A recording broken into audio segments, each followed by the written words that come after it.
Hi, everyone. Thanks for joining us for a second time. We're so excited to share news about what's going on behind the scenes at Burning Man Project and out in the global Burning Man community. Without further ado, I'll hand it off to our CEO, Marian Goodell. Thanks, Dom. It's good to see you. Hello, everybody. I'm Marian. I'm looking forward to having this little chat with you. Here we are. Okay, yes, I know it's decommodification, but we do have two very important sponsors today. No spectators and communal effort. Ha! Gotcha. So, want to talk a little bit about vaccines because last week I kind of misspoke. People were asking whether the state of Nevada was requiring vaccines. And I kind of want to sort of turn this around and let everybody know really what the state of Nevada and the local counties want to know is we produce a health plan, health and safety plan. And health and safety of our gathering of people is number one priority, period, straight up. So actually requiring vaccines is the way we're leading with that health and safety plan.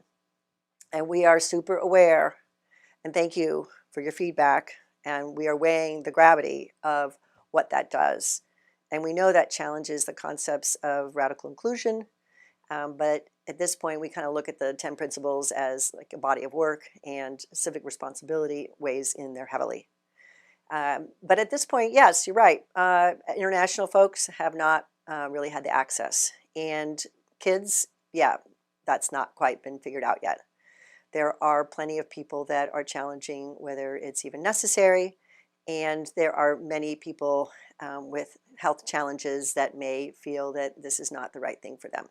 So we hear you, and the question of vaccines and how to, basically require them, even from a logistics standpoint, frankly, all of that we've taken a look at, and really have to thank the state of Nevada, Washoe County, Pershing County, and really the Bureau of Land Management.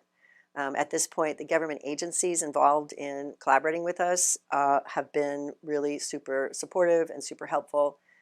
They are not creating any roadblocks.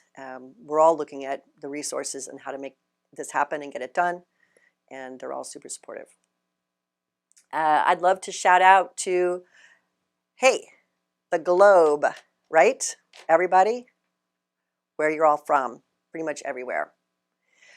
We have heard from a number of regionals that in 2021 have actually managed to create protocols to have COVID-safe events. And that's in Russia, Taiwan, New Zealand, Australia. And we really look forward to the way in which that can happen for all of us. And we encourage you, whether you're a regional environment, a regional group, a theme camp, a bunch of friends, to really find the ways in which you can connect and be together. Another thing I learned this past week was about something called the Burner Safari Map, Art Map, the Burner Safari Art Map. And you can Google that and you will find that the folks from Burning Flipside last year when they were canceled actually decided they would have a bit of fun in their community and dropped some pins to show where the art was and then drove around and took a look at the art. And they've left that live.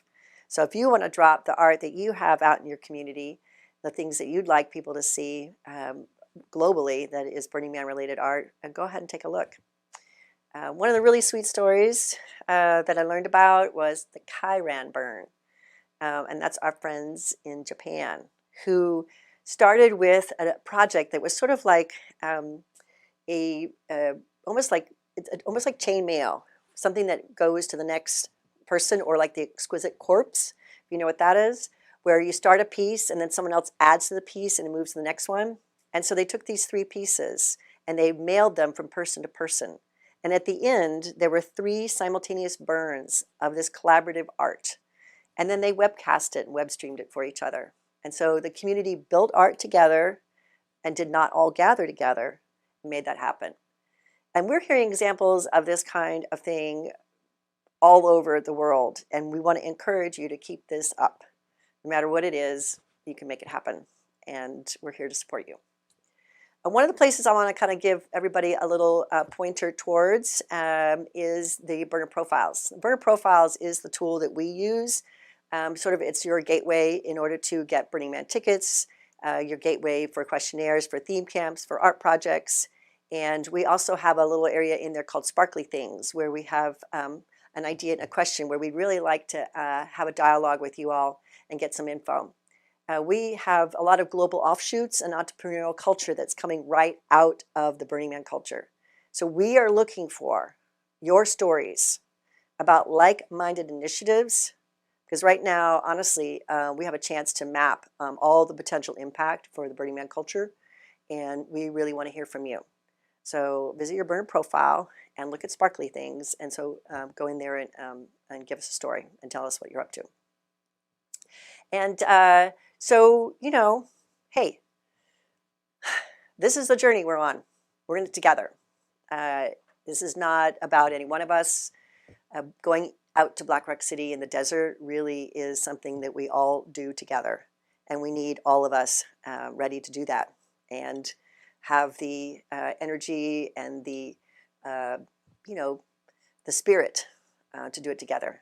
And it is very empowering and enlightening to hear from everybody that is so excited about making Burning Man happen and Black Rock City 2021. And thank you to everyone, particularly in 2020, the 21,000 of you that stood up, raised your hands, and had faith and said, hey, we're going on the long haul with you. We want this for the long run, and we appreciate it. And there are camps, and there are artists, and there are volunteer teams that continue to meet and gather and do the work that we all need to do in order to bring Black Rock City together. So we're standing by to co-create Black Rock City, what it is and what more it can become.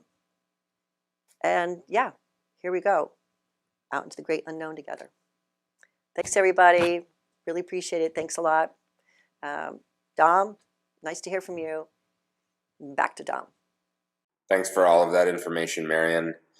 Like I did last week, I want to close by letting you all know about a few upcoming items and ways that you can plug in. We this week announced the honoraria artists for 2021 and all of their amazing projects. If you head to the Burning Man website and you navigate to the event space, you can see all of the awesome projects. We just published a piece on the Burning Man Journal too. Give that a look when you can. There's some amazing things being built out in the world, whether or not Black Rock City happens. Then April 19th, we have a Fly Ranch and Laggy and sustainability themed call. Head over there to find out what's been going on with sustainability at Burning Man and at our beautiful property in Northern Nevada, Fly Ranch, and how you can get involved in that project. We had a Radical Inclusion, Diversity, and Equity Town Hall scheduled for the 24th of April. Just due to some scheduling conflicts, we're going to have to move that date out a bit, and we'll let you know as soon as we know when that's going to be rescheduled to. As always, you can sign up for the Jackrabbit Speaks, our bi-weekly newsletter. Sometimes it comes out weekly if we have enough to share with you. That's where you'll get all the latest information from Burning Man, and of course our official blog, the Burning Man Journal. I'll leave you once again with a fun video to take you into your weekend. Thanks again so much for joining us, and we hope to see you very soon. Oh, Dom, wait, I have one more thing. To the 1,000 of you out there on the Reddit thread asking about my scarf from last week, it is not a dead thing. It's actually a silk scarf from my auntie.